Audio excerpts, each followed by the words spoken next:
se negligente foi o meu viver, sem me dispor a pelejar por ti, e firme em teu trabalho não quis ser perdão, Senhor. Escuta, ó Deus, a minha oração e vem livrar-me do pecado vil. Renova este pobre coração. Amém, Senhor.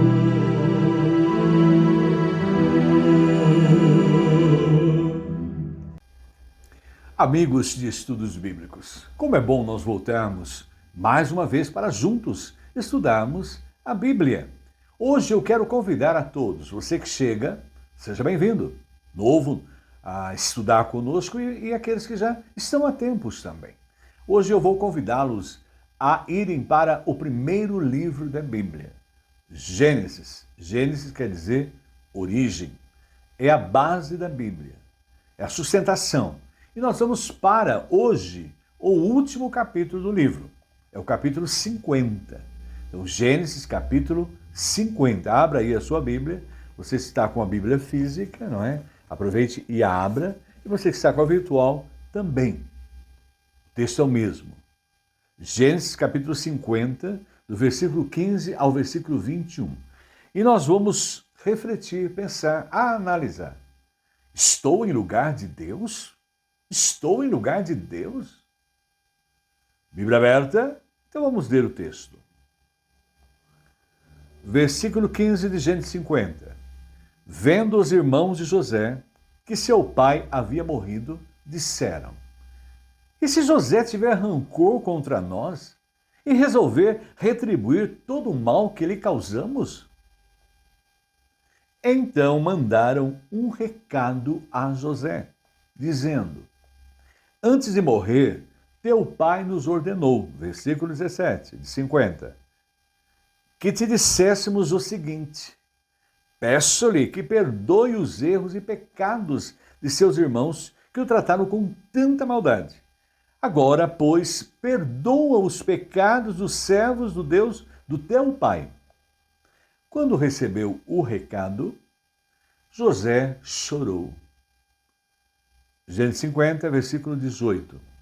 Depois vieram seus irmãos, prostraram-se diante dele e disseram: aqui estamos, somos teus escravos. Gênesis 50, 19. José, porém, lhes disse: não tenham medo, não tenham medo. Estaria eu no lugar de Deus? Não tenham medo. Estaria eu no lugar de Deus? Versículo 20.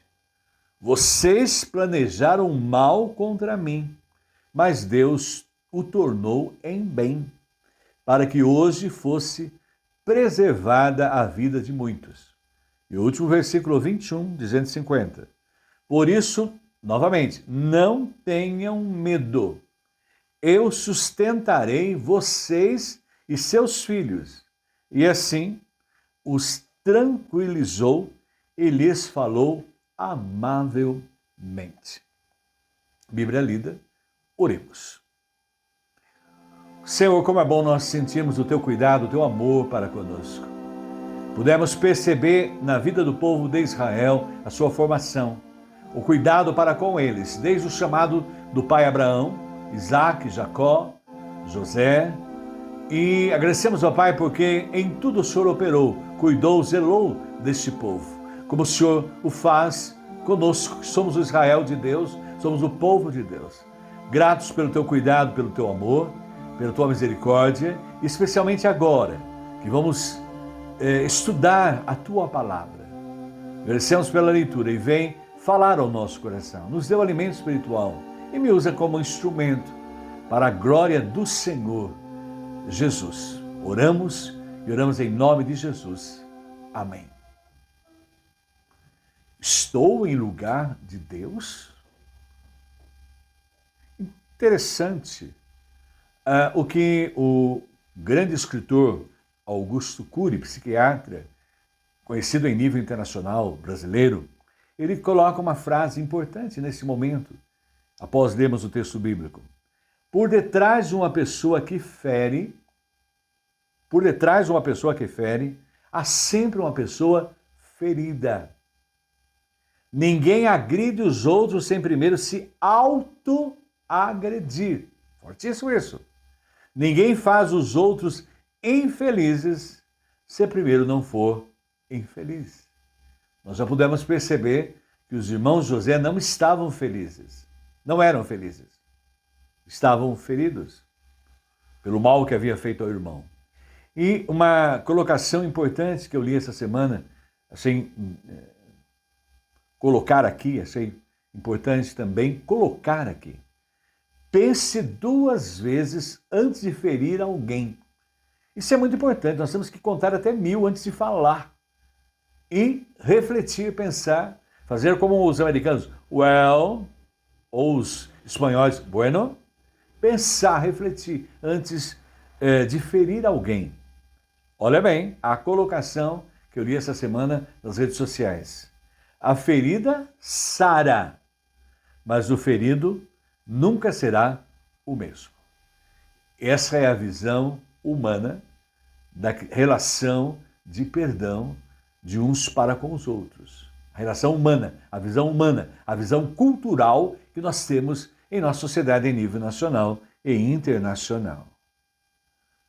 O remédio para solucionar os ferimentos, as dores, as cicatrizes da alma, o remédio é perdoar o ofensor.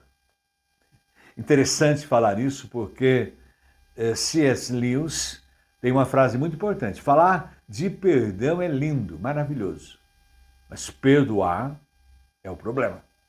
E o remédio realmente para eu estar bem, para eu viver bem, comigo mesmo e com o meu próximo e na sociedade é perdoar o ofensor. E não é impossível perdoar as ofensas, por maiores que elas sejam. Não é impossível. Nada é impossível. O objetivo básico para quando eu perdoo, o meu próximo é agradar a Deus. Eu não posso fazer nada que desagrade a Deus. E a ordem de Deus é o perdão, porque o perdão foi feito para me dar vida. Vida física, vida espiritual, emocional e vida eterna. A pergunta nesse momento, após a gente ler esse texto e ver uma demonstração de perdão como nunca de José para com seus irmãos, a pergunta vem agora forte a nós. Como erradicar a amargura do coração? Há muitos de nós que estão amargurados, com rancor, com raiva, guardam isso há anos, sofrem terrivelmente nessas condições. E ele coloca aqui, como erradicar a amargura do coração e perdoar verdadeiramente aqueles que nos têm prejudicado. E perdoar verdadeiramente, olha aí a colocação, o advérbio colocado, verdadeiramente aqueles que nos têm prejudicado. E aí nos deparamos com a história de José. Eu acredito que eu estou já, acho que a 2ª, 3ª semana pensando na vida desse servo de Deus. A família de José é uma família como a nossa. Não com 12 irmãos, é claro, mas uma família problemática. O Jacó, quando fugiu do irmão, porque havia roubado a primogenitura do irmão, fugiu para a terra da sua mãe. Lá se apaixonou por Raquel. Ele queria casar Raquel. Sacrificou 7 anos de sua vida trabalhando por Raquel. E o sogro, na hora de entregar a filha, entregou a mais velha. Ele não era ligado à poligamia, não havia isso. Nós sabemos o casamento monogâmico. Seu pai, Rebeca, havia só uma Rebeca e um Isaac. Mas estava numa cultura diferente, ali se deparou com isso, já acabou com 2 mulheres. Olha a complicação. Sendo que Deus só fez uma Eva para um Adão e um Adão para uma Eva. E a família foi criada, e posteriormente ali vieram as concubinas, tanto da esposa Raquel quanto da esposa Lia, tiveram filhos também. Formaram ali uma família de 12, uma família complicada. E uma coisa que Jacó jamais deveria ter feito, e que os pais ainda cometem nos dias de hoje, é ter o filho preferido. José era o filho preferido de Jacó, porque a esposa preferida de Jacó era Raquel, não Lia. E os irmãos perceberam isso.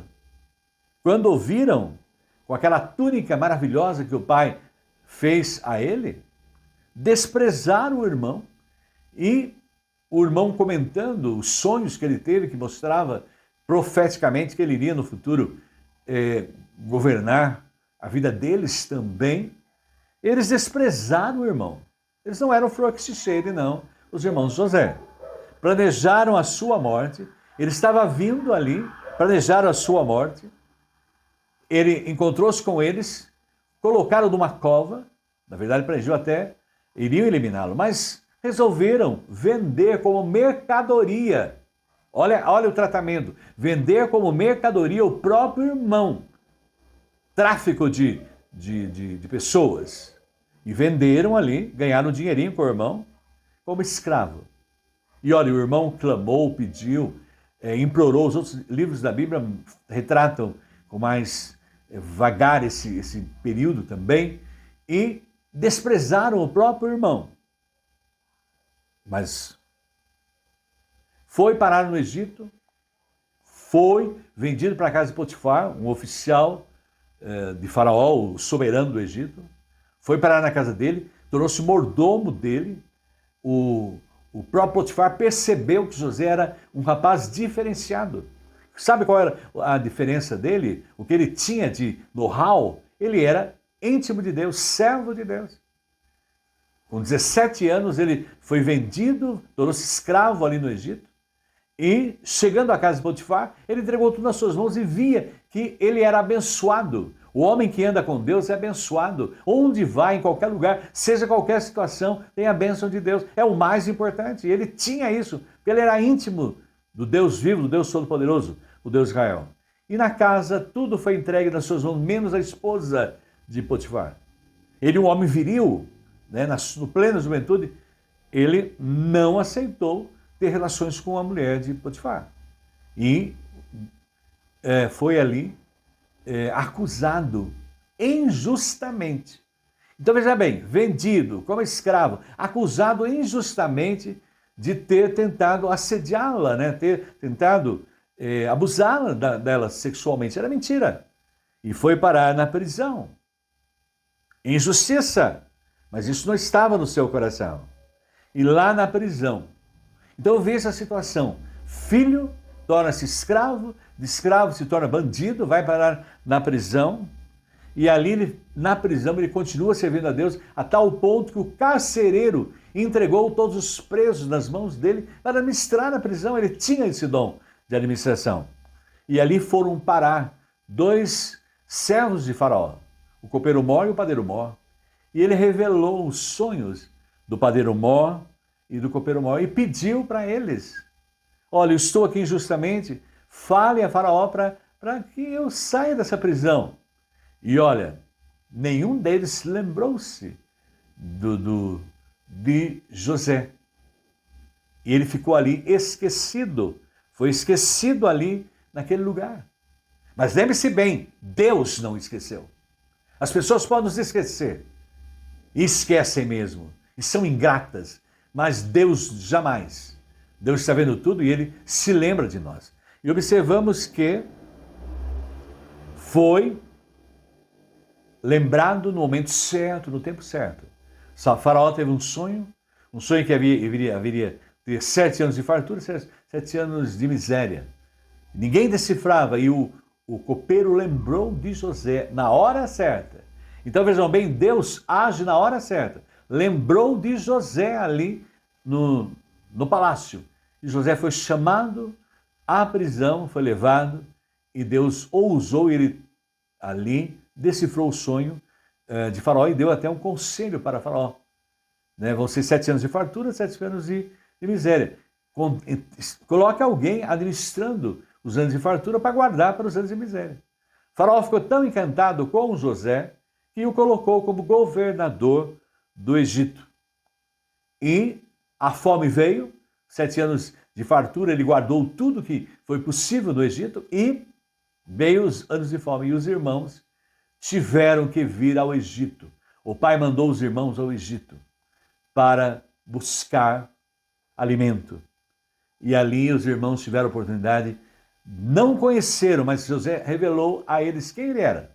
E ali os irmãos puderam sentir que José não tinha amargura nenhuma no seu coração, raiva nenhuma no seu coração. Livre ali, o coração dele era sem amargura ou vingança.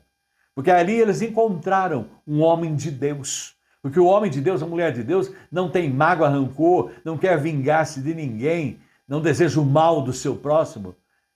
E José ali, naquele momento, quando os recebeu, já demonstrou a eles que havia perdoado aos seus irmãos por tudo que eles fizeram em relação a ele. Observemos que, como governador do Egito, então, já estava a família lá, foi trazida a família. O pai veio para estar com ele, Jacó veio, a família veio, os filhos, toda a descendência deles vieram para o Egito. E ao falecer o seu pai, os irmãos ainda estavam guardando mágoa, guardando tristeza no coração. Os irmãos não estavam ainda seguros do perdão. Não tinham, porque é complexo isso, perdoar e aceitar que é perdoado. E os irmãos ali, no capítulo 50, 19, temiam sua vingança. Temiam que ele fosse vingar. Mas ele estendeu o perdão completo. Quem capacita a gente a dar o perdão completo é o próprio Deus. Sozinhos nós não perdoamos ninguém. Quem tira toda a mágoa, rancor, hoje, é através do Espírito Santo que habita em nós. Ele nos limpa, nos lava, ele retira toda a mágoa, todo rancor. Isso é dado por Deus, esse dom maravilhoso. E ele disse a eles ali, em Gênesis 50, 19, nós vemos, não temais, não tenham medo. Não tenham medo. Ele até chorou, porque os irmãos não entenderam que ele havia já o perdoado. Já estava cuidando das famílias dos irmãos. E aí ele diz o tema de hoje, não temais, acaso estou em lugar de Deus? Isso é fundamental quando nós passamos por injustiças, por tratamento hostil, somos tratados maus, de forma ruim dentro das comunidades religiosas, dentro da nossa família, na sociedade, no ambiente de trabalho. Há essa prática, olha por tudo que José passou. E ele ainda diz, não tema, não tenho medo. Não tenho medo nenhum. O papai morreu, já foi para o céu, foi embalsamado, foi levado, foi ser enterrado na sua terra, mas não tenho medo, de maneira nenhuma. E ele ainda coloca uma frase importante, estou em lugar de Deus. Então, nos momentos de aflição, dificuldade, injustiça, maldade das pessoas, o que nós temos que fazer é lembrar que eu não estou em lugar de Deus para agir em relação àquela pessoa, mas eu deixo o Senhor tomar conta, o Senhor agir. Por isso, perdão é a chave. E aí nós vamos ver que José buscou na relação da família restauração. Nós vivemos ambiente hostil hoje na sociedade. Hoje na sociedade se prega contra o perdão. Costumeiramente nós ouvimos as pessoas dizerem, né, quem sou eu para perdoar? Eu jamais, eu não perdoo ninguém, quem perdoa é Deus, eu não perdoo. Eu guardo mágoa, rancor, tenho prazer de guardar mágoa, rancor. E nós precisamos ver aí com José e aprender que José optou não pela mágoa, pelo rancor, pela vingança, mas ele optou pela restauração. E a nossa família hoje pode ser restaurada se o perdão for estabelecido na relação entre os seus membros. E nós precisamos realmente aprender a perdoar como José. Perdoou tudo, olha o tratamento que ele recebeu dos seus irmãos. 39 anos depois, eles estavam lá, nós lemos o texto, presentes ali diante dele. Então lembre-se bem, não faça maldade para ninguém, porque o mundo gira, o mundo muda. E aquele que você ofendeu um dia pode ser aquele que estará na presidência, na liderança da sua empresa, enfim, ele poderá ser o seu patrão. Então lembre-se bem e perdoar é o caminho mais correto e agrada a Deus, e essa é a vontade de Deus, foi o que José fez. Por quê? Por que perdoar? E por que ele coloca diante dos irmãos, naquele momento em que eles estão ali, eles guardaram aquela história toda a vida, passaram 39 anos com aquela história na cabeça, o que fizeram com o irmão.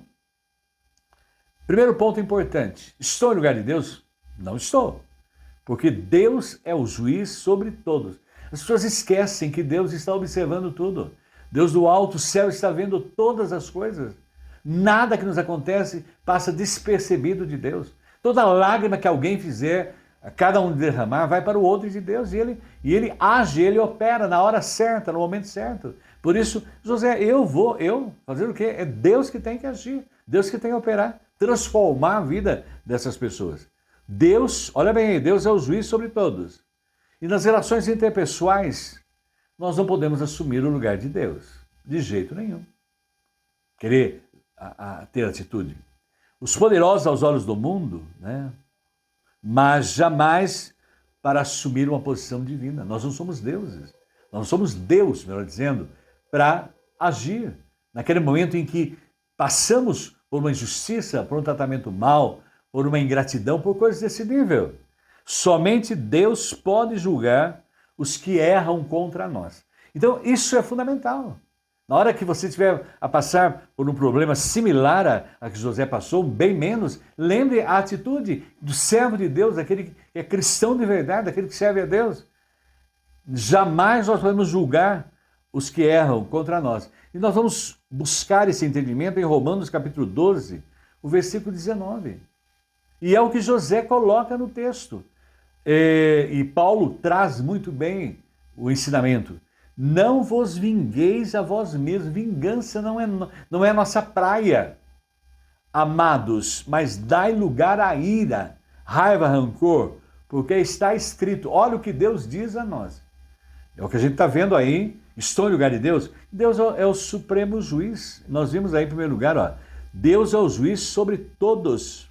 E olha o que o texto diz ainda. Porque está escrito, Deus é o juiz sobre todos.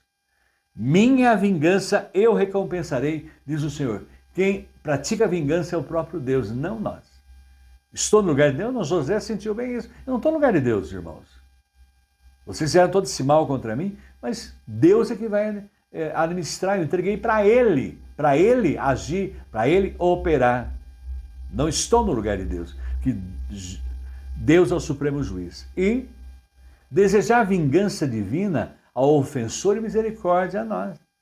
Deixa que Deus haja, que Deus opere. Na hora certa, Deus vai transformar a vida daquela pessoa. Porque esse é o nosso objetivo, de ver a pessoa restaurada, conhecendo o amor de Deus, conhecendo o poder de Deus.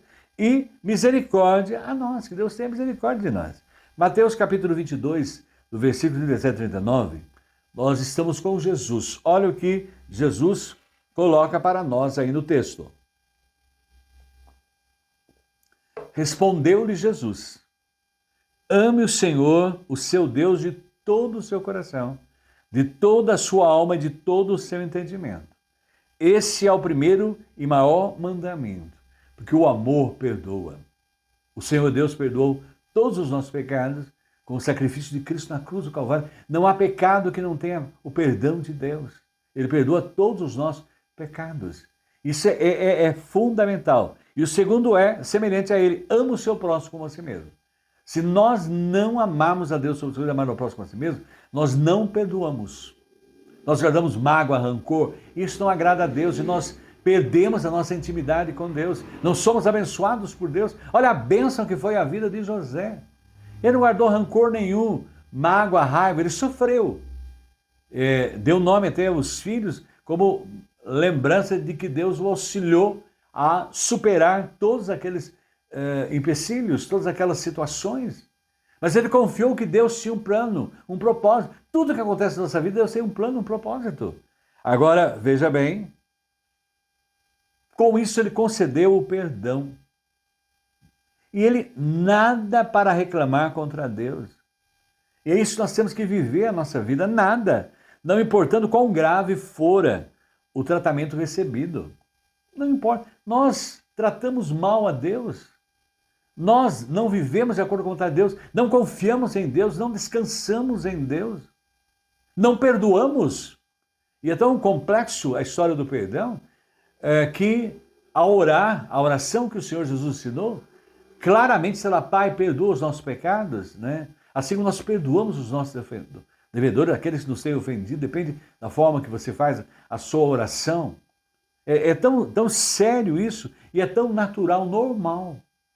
Porque o cristão que está cheio, e é o que aconteceu com José, um homem de Deus. Eles encontraram um homem de Deus e os perdoou por tudo que praticaram contra ele. E hoje na sociedade nós precisamos desses Josés, dentro das comunidades religiosas, dentro das empresas, dentro das famílias. Por quê? Porque Deus é o juiz de seus irmãos e de si próprio. Deus é o nosso juiz. A Ele pertence esse direito e a Ele nós entregamos. Nós temos entregado. Será que há no nosso coração ainda mágoa de alguém, raiva, rancor? Esta manhã, esta tarde, esta noite, seja a hora que você assiste a escola dominical, você tem alguma mágoa, rancor? Não é hora de você pedir a Deus que está fazendo mal, você é um veneno que você tomou. A falta de perdão é um veneno e só vai matar você. Só vai destruir você, tem atrapalhado a sua intimidade com Deus. Você tem estado infeliz. E Deus te capacita, pode te capacitar hoje, né, a você perdoar como José o fez. E Deus o capacitou a isso. Mas lembre-se bem, Deus é o juiz sobre todos. Estou em lugar de Deus? Jamais. Porque Deus é juiz sobre todos. É essa a visão que José tinha. Deus é soberano em suas ações. Então isso é importante. Nada que acontece na nossa vida acontece por acaso. Não existe coincidência na nossa vida. Nós cantamos até: acasos para mim não haverá, mas existe providência de Deus. Tudo Deus tem um caminho. Nada pega a Deus de surpresa. O que acontece na nossa vida, Deus sabe que vai acontecer. Deus sabe das injustiças que vamos sofrer. Deus sabe das durezas, lutas, batalhas que vamos passar. O próprio Jesus nos orientou: no mundo tereis aflições, mas tende bom ânimo, eu venci o mundo. Porque Deus é soberano em suas ações. Ele tem o controle. Agora veja bem, nada frustra o plano divino. Olha aí Gênesis 50, 20. Agora aqui está a tradução bem próxima do hebraico, que foi o texto escrito por Moisés, o livro de Gênesis. Vós bem intentaste mal contra mim. Porém, essa tradução, porém, Deus o tornou em bem, ela foi adaptada para nos dar ideia, mas o ideal seria, no hebraico, vós bem intentaste mal contra mim, porém, Deus intentou em bem. Vocês intentaram, tiveram a intenção de fazer mal para mim, mas Deus transformou isso em bem, para fazer como se vê nesse dia, para conservar em vida a um povo grande. Deus Deus não é pego de surpresa, Deus sabe o que vai acontecer. A vontade permissiva permitiu que eles agissem dessa forma, mas Deus tinha um plano superior lá na frente. Deus sabia o que ia acontecer. Deus permitiu que os fariseus, saduceus, que os filhos dele fossem crucificados. Né? Tudo isso aconteceu, porque ele tinha um propósito maior, que era nos dar a salvação eterna, a vida eterna. José era para levar a família dele a salvo nos períodos de miséria que ia passar o mundo naquela época. Deus mandou José à frente, com toda aquela ação maléfica dos irmãos. Deus sabia que eles iam fazer isso e trabalhou nisso e transformou em bem para conservar em vida um povo grande, para salvar o próprio povo. Deus permitiu toda aquela situação. Então as pessoas fazem maldade. Lembre-se, Deus transforma em bem. Deus sabe o que faz, porque nada frustra o plano de vida, ele sabe disso. Stanley Jones, né, esse grande servo de Deus, ele coloca para nós assim, essa frase: quando estivermos sendo carbonizados no fogo do sofrimento, devemos compreender que o divino artista nos está preparando para sermos instrumentos do seu propósito. Quanto mais lutas, mais batalhas, mais Deus está nos preparando para sermos usados. É o que a gente vê na vida de José. Era adolescente, 17 anos ali. Deus já estava trabalhando nele, trabalhou durante a ida dele para a casa de Potifar, a injustiça, trabalhou durante a ida dele à prisão. Foi esquecido pelos servos de Faraó, os funcionários de Faraó, mas não era, o esquecimento não era não era para ser lembrado ainda, mas na hora certa, no momento certo, Deus agiu, saiu da prisão direto para o governo do Egito e para ser o instrumento de Deus para salvar o seu povo. Porque nós estamos aqui nessa parte do Gênesis em que nós estamos vendo as histórias dos patriarcas. Abraão, Isaac, Jacó e o último foi José. Porque você vai ler depois Gênesis, eu desafio a ler. Já começa uma nova fase, já é a formação do povo. Deus já trabalha com as 12 tribos de Israel. Rúben, Simeão, Levi, Judá, Issacar, Zebulon, Dan, Naftali, Gad, Asser, José, Benjamim. Ele já trabalha com eles. Aí encerra o patriarcado com José. E muito sofrimento, muito usar de Deus. E descansar nele, nas provações das dificuldades, porque Deus tem um propósito maior, nos usar para a sua glória. E é o que Stanley Jones faz referência aqui agora. E duas opções das dificuldades, né? Lembrando sempre que Deus é soberano sobre tudo. Deus é juiz sobre todos, Deus é soberano sobre tudo. E crer na sabedoria, no controle total de Deus. A primeira opção é aceitar a soberania divina, que permitiu tudo com propósito. Quando nós descansamos em Deus, andamos com Deus, temos íntimos de Deus, nós sabemos que o que aconteceu permitiu com propósitos. Podemos não entender e não importa. Nunca vamos entender o porquê. Mas só sempre vamos lembrar para que Deus tem feito, tem agido, tem feito, tem usado a nossa vida e tem vindo as lutas, as adversidades e dificuldades. Então, aceitar a soberania de Deus. E a segunda, negar que Deus esteja no controle de tudo. Nós tivemos experiência de pessoas que passaram por tragédias e diante do altar da igreja xingaram, blasfemaram contra aquele lugar, aquelas pessoas, agiram porque não estavam bem espiritualmente. Mas quem é íntimo de Deus, na hora da dor, dificuldade, sente a proteção de Deus, sente a presença dobrada, triplicada do Espírito Santo, agir na sua vida poderosamente e sabendo que Deus está burilando a nossa vida, nos preparando para o propósito, como aconteceu com José do Egito. E o pensamento teológico atual, e é trágico a gente ver, nós estamos vivendo o chamado teísmo aberto. Teísmo aberto. As pessoas acham que Deus está sem controle da humanidade. Quem não confia em Deus, quem não tem Deus no coração, quem tem uma visão limitada, pensa dessa forma. E hoje na sociedade nós estamos vivendo isso, né? As coisas estão acontecendo, as situações estão difíceis, complexas. É só ler a Bíblia. Ler a Bíblia, ler o jornal, você vê que tudo é profecia divina. Todas as coisas estão acontecendo. Nós estamos vendo dias complexos. A própria natureza está mostrando para nós que o nosso Senhor Jesus Cristo está voltando. Você crê na volta de Jesus? Você crê que você vai morrer e ressuscitar? Você tem confiança nisso? E o teísmo não tem. E as pessoas estão ficando ateias, como a gente vê aí nos países da Escandinávia e olhando para como um todo, e mesmo em nível de outros países, a Europa está sendo levada por esse teísmo aberto, achando que Deus perdeu o controle da história, e jamais. As rédeas da história estão nas mãos de Deus, sempre esteve, em todos os tempos. E Ele está agindo e vai agir, está operando nos dias atuais, porque tudo está no controle de Deus.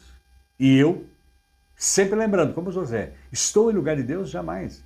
Agora, observe que há alguns argumentos bíblicos contrários a esse teísmo aberto, achando que Deus não está no controle de tudo. E muitas vezes, quando a gente passa por provas e dificuldades, semana passada, uma pessoa escreveu para mim no WhatsApp: eu já estou deixando de acreditar em Deus, porque a situação dela está complexa com a família.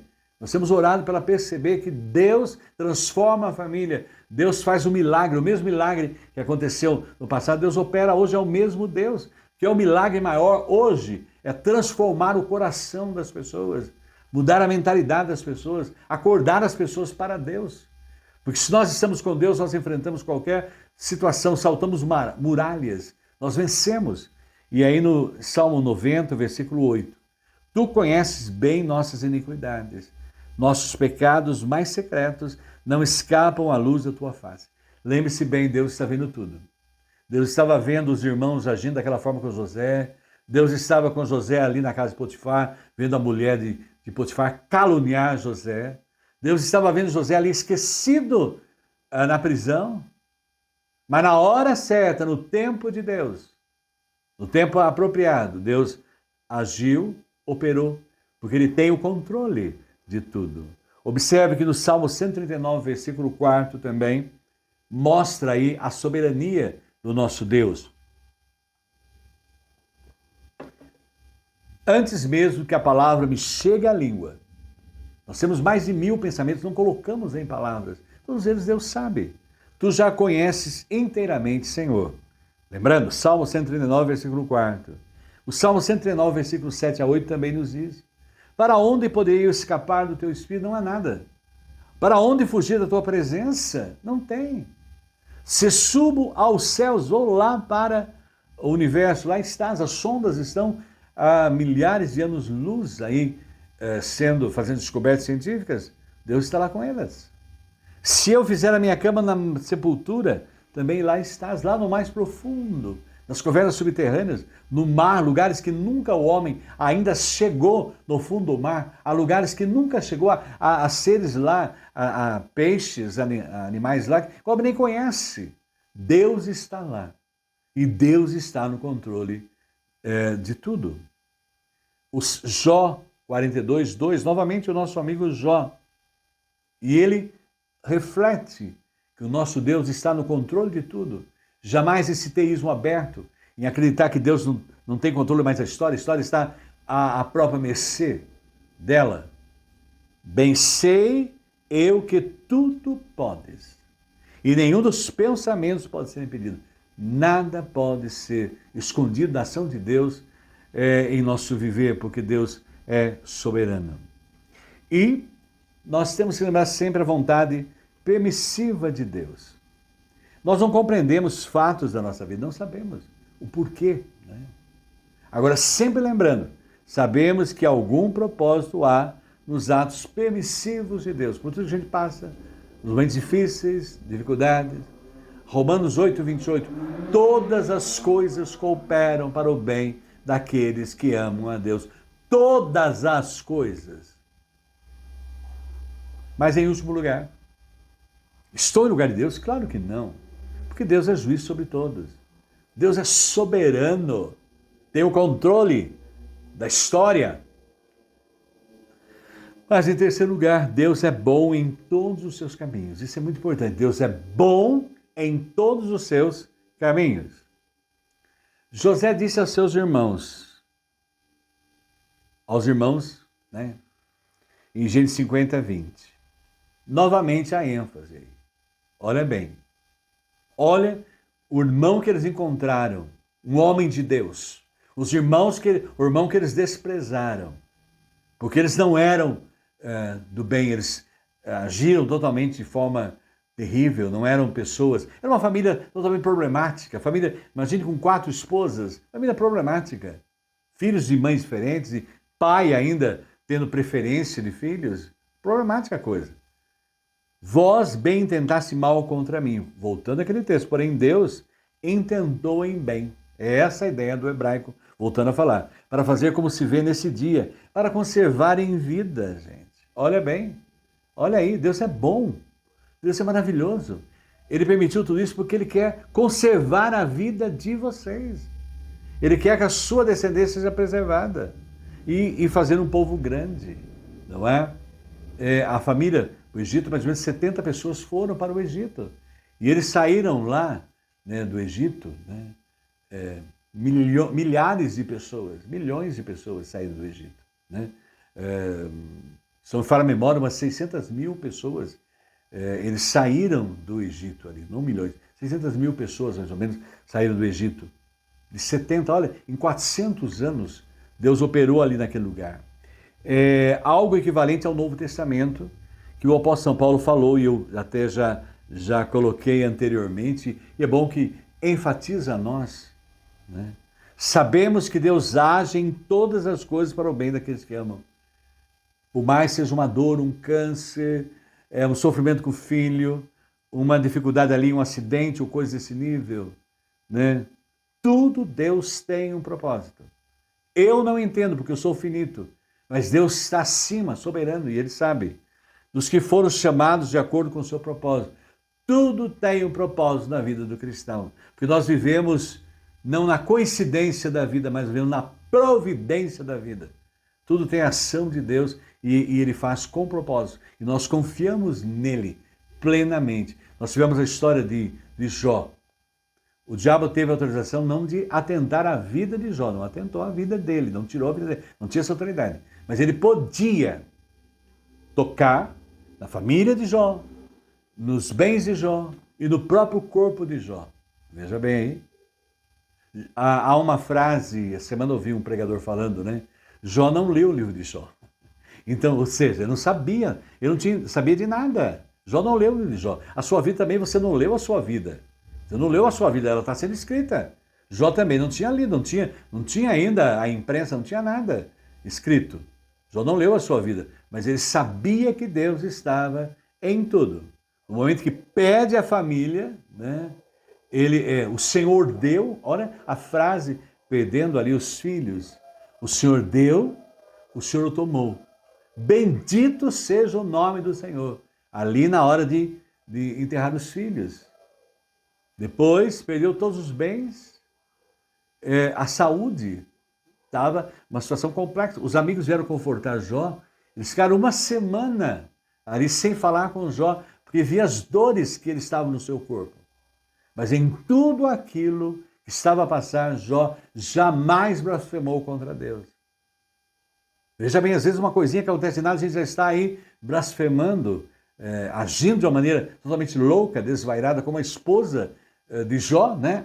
Amaldiçoou seu Deus e morre. Ela já estava ali totalmente sem intimidade, sem vida com Deus, mas ele confiou em Deus, porque ele sabia que tudo estava acontecendo com propósitos. Agora lembra bem, as Escrituras ensinam que Deus é bom em todos os seus caminhos. É a bondade de Deus para o nosso bem. E uma das coisas mais importantes, eu não sou cidadão, essa semana eu coloquei nas minhas redes sociais, né, a importância que nós não somos cidadãos desse mundo, a nossa cidadania é no céu. E eu fiquei feliz de ver que as pessoas se alegraram com isso. A gente tem que tomar consciência que é temporário, é passageiro.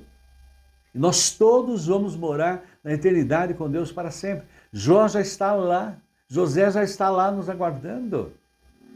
O apóstolo São Paulo, tantos outros já estão lá nos aguardando na eternidade. Porque isso é o que conta, isso aqui é passagem. Rapidamente, o que são 10, 20, 30, 40, 50, 90 anos. Eu estou convivendo com meu pai, que 90 anos passou rápido o tempo e passa rapidamente.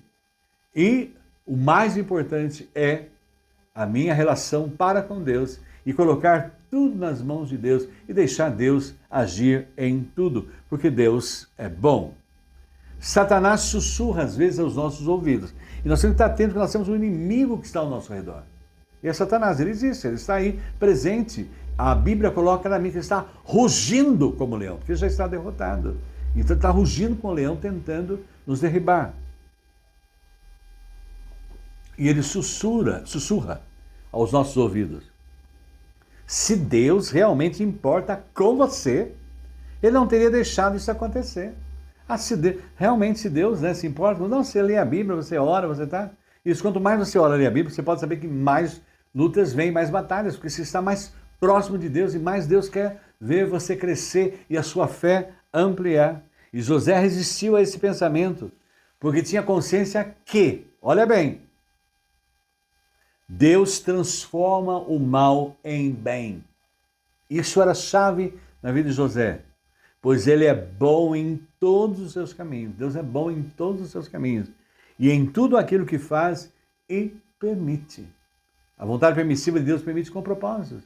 Se você abra a Bíblia, comece do Gênesis e leia. Todas as pessoas que serviram a Deus, passaram por lutas, dificuldades, cresceram, desenvolveram e foram instrumentos de Deus e foram usados poderosamente e hoje estão no céu, se alegrando na glória de Deus, desfrutando da vida eterna, que é para onde nós estamos indo, caminhando. Nós estamos aqui de passagem, concluindo a meditação de hoje. Estou em lugar de Deus, como José, colocou para nós? Jamais. Deus é juiz sobre todos. Deus é soberano. E nunca esqueça, José não esqueceu disso. Deus é bom. E olha o que ele fez. Ele transformou a sua maldade, o mal que vocês fizeram contra mim, ele transformou em bem para a sua glória. Concluindo, ao nos colocarmos em nosso devido lugar, porque nessas horas difíceis, não são fáceis, por isso a gente tem que estar em intimidade com Deus, acordar com Deus, ler a sua palavra, sabe, ser íntimo de Deus, reconhecendo que Deus é juiz. Na hora que passar por esses momentos, lembre, Deus é juiz, deixa com Ele. Deus é soberano, Deus é bom. E a sua graça e misericórdia nos capacitarão a desenvolver o quê? Fundamental da lição de hoje que aprendemos com José, atitudes de perdão e reconciliação. Eu acho tão importante que eu escrevo para os jornais, e todas as vezes que eu escrevo aí há mais de 20, 30 anos, e todos os textos que eu falo sobre perdão, nossa, sou bombardeado de pessoas e vejo que as pessoas nem leem, porque a gente vive na cultura anti-perdão, a sociedade prega o anti-perdão, não sei porquê. A sociedade não vive a agradar a Deus, porque Deus prega o perdão, e nós temos que pregar o perdão, a restauração, a reconciliação. Na sociedade que está vivendo polarizada, uma sociedade dividida, complexa, só o perdão pode salvar o país. Nas relações políticas, situações religiosas, relações familiares, só o perdão. E nós temos que trabalhar para a restauração da nossa nação, restauração das nossas comunidades religiosas e restauração da nossa família através do perdão. E atitudes de perdão e reconciliação com aqueles que intentam o mal contra nós. Concluindo, que a palavra possa ter falado ao nosso coração, e nessas horas difíceis em que temos que oferecer o perdão, lembramos sempre de José. Deus é bom, Deus é o supremo juiz, Deus está no controle de tudo, é soberano, e Deus é bom. E Ele age, Ele opera, e a nossa vida pode ser uma bênção nas mãos de Deus, livre de rancores, raivas, ódio, e vivendo uma vida que agrade a Deus. Que Deus abençoe. Amém. Por isso nós podemos cantar. Eu reservei para o final esse cântico. Nós que perdoamos em Cristo. Ele nos capacitou a isso. Nós cantamos com alegria. Sou feliz com Jesus. Essa música é de Philip Paul Bliss e a letra é de Horatio Gates Spafford. Horatio Gates Spafford escreveu depois de perder as suas 3 filhas num naufrágio, caminho dos Estados Unidos para a Inglaterra. Quando chegou no local onde ele estava, ele escreveu esse hino. Na perda das suas 3 filhas, só a esposa chegou na Inglaterra. E ela mandou o telegrama para ele, só eu, cheguei aqui. E ele foi ao encontro dela, e no momento que ele passou em alto mar, no local onde o navio tinha naufragado e perdeu suas 3 filhas, ele escreveu esse hino. E eu fiz questão de escolhê-lo para cantarmos agora, encerrando a nossa escola dominical desse dia, seja a hora que você vai assistir. Sou feliz com Jesus. Olha o texto. Se paz a mais doce me deres gozar, se dor a mais forte sofrer, ou seja o que for, tu me fazes saber que feliz com Jesus sempre sou. Sou feliz com Jesus, meu Senhor. E ele canta ainda no texto. Embora me assalte o cruel Satanás e ataque com vis tentações, ó certo estou apesar de aflições, que feliz eu serei com Jesus. Sou feliz com Jesus, meu Senhor. Meu triste pecado por meu Salvador foi pago de um modo cabal. Valeu-me o Senhor, ó mercê sem igual. Sou feliz, graças dou a Jesus. Sou feliz com Jesus, sou feliz com Jesus. E a última parte. A vinda é o anseio do meu Salvador. Em breve virá me levar ao céu onde vou para sempre morar. Isso aqui é tudo temporário, é para lá que nós vamos, onde José já está com toda a sua família. Corremidos na luz do Senhor. Sou feliz com Jesus. Sou feliz com Jesus, meu Senhor. A pergunta é, você é feliz? Você é feliz com Jesus? Porque se você for feliz com Jesus, o perdão é algo normal na sua vida. E você tem consciência de que você foi perdoado, perdoou. E as pessoas que estão ao seu redor sentem isso. Como os irmãos José puderam ouvir dele. Eles ouviram dele que não era para ter medo. Ele não intentaria nada contra eles, porque Deus estava no controle de tudo. E tudo que acontece na nossa vida, Deus está no controle. E tudo nós devemos usar, o bem ou o mal que vem sobre nós, para a glória de Deus. Que Deus abençoe. Amém. Antes de cantarmos, nós vamos orar. Vamos, nesse instante, fazer essa oração. Oremos. Somos gratos, ó Pai, pelo perdão maior, o perdão de Deus em relação a nós pelos nossos pecados. Adão e Eva pecaram e fizeram uma ruptura com o próprio, na relação para com Deus. Mas Jesus Cristo veio, o chamado segundo Adão, veio e pagou a nossa dívida, pagou por todos os nossos pecados, conquistou o perdão. E hoje nós somos perdoados por Deus através de Cristo. E nos capacita a perdoar o nosso próximo. E é tão bom saber que fomos perdoados e somos capacitados a perdoar. Abençoe o teu povo, os que ouviram hoje, fala o coração, transforma as vidas, capacita aqueles que não têm ainda o dom de perdoar, que Jesus Cristo possa morar no seu coração e capacitar a eles, através do Espírito Santo, o dom do perdão. Agradecemos ao Pai porque o Senhor tem cuidado das crianças, estamos no mês da criança, proteja, guarda, os nossos professores também, o mês dos professores, os abençoe, e os nossos médicos também, cuida de cada uma deles, Senhor, os abençoe nas suas vidas, Senhor, em tudo. Também, ó Pai, agradecemos pelo teu cuidado em relação à nossa vida, a proteção em meio a tanta violência, Senhor. Gratos pela tua proteção, gratos porque Laurinha, temos orado, ela já retornou à escola, logo terá sua vida plena. O Senhor operou um milagre através da medicina e através do teu poder na vida dela. Agradecemos ao Pai que semana passada oramos pela Bia e os bebês que estavam vindo e eles já chegaram, gratos pelo Francisco e Antônio. Abençoe os pais na criação e formação dos seus filhos. Queremos, ó Pai, interceder nesse instante. O nosso país está muito triste com o assassinato daqueles médicos, 3 médicos ali no Rio de Janeiro. Seja, ó Pai, com suas famílias. Nós não entendemos o que aconteceu, mas o Senhor entende, o Senhor sabe, o Senhor tem propósito. Cuida das suas famílias, os conforta nesse momento. E esteja, ó Pai, cuidando do 4º médico que está em convalescença no hospital. Guarda, ó Pai, as pessoas que são vítimas das chuvas. As chuvas vieram com intensidade em nossa região, em região sul, sudeste, e tem misericórdia, ó Pai, das famílias, supre as suas carências e necessidades. E tem misericórdia, ó Pai, do nordeste, da Amazônia, derrama chuvas sobre eles lá, ó Pai, para o sustento das suas vidas. Agradecemos, ó Pai, pela mulher que ora, Marina. Sabemos, ó Pai, que ela está passando por umas dificuldades físicas e seja cuidando, zelando, tratando a sua vida, o seu probleminha.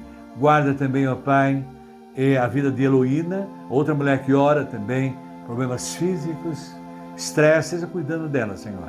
E nos lembramos, ó Pai, do Conselho Tutelar. Nós votamos para as pessoas que foram eleitas, abençoe todos que foram eleitos, esteja, ó Pai, cuidando muito da Denise, Senhor, lá em Maringá. Ela pede as nossas orações. Ela foi eleita conselheira tutelar, a esposa do pastor da Assembleia de Deus lá. A Leonice pede oração e ela também pede. Dá discernimento. E eu peço também por aqueles que são amigos, conhecidos que estão a trabalhar no Conselho Tutelar. Guarda-nos, Senhor, derrama a tua paz e que nós possamos viver uma vida em perdão. Restaura as nossas famílias, restaura as nossas comunidades religiosas, restaura o nosso país, que o perdão reine em nosso país para a transformação, que haja reconciliação. Agradecemos por esse momento de comunhão e oramos em nome de Jesus. Amém. Vamos agora, então, cantar o hino. Cantemos.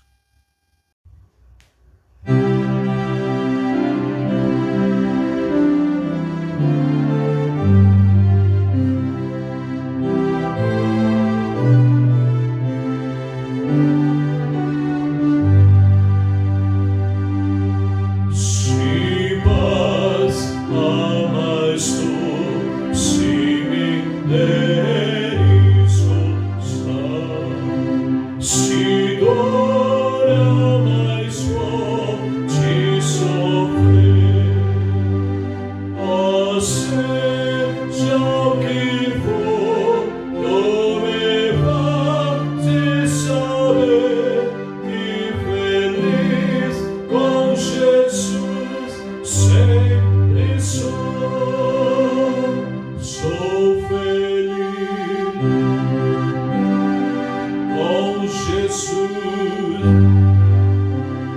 Sou feliz com Jesus, meu Senhor. Em toda minha sorte, o cruel Satanás que ataque com vis tentações. Ó, sempre eu estou, apesar de aflições, e feliz eu serei com Jesus. Sou feliz com Jesus. Sou feliz com Jesus, meu Senhor. Meu triste pecado por meu Salvador foi pago de um modo cabal. Valeu-me o Senhor, ó meu ser sem igual. Sou feliz, graças a Jesus. Sou feliz com Jesus. Sou feliz com Jesus, meu Senhor.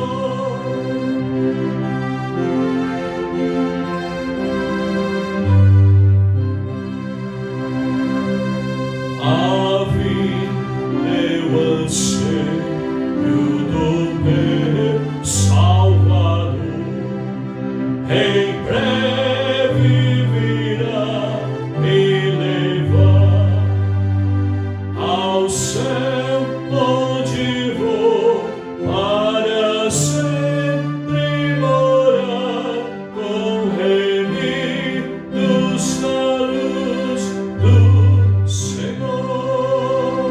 Sou feliz com Jesus.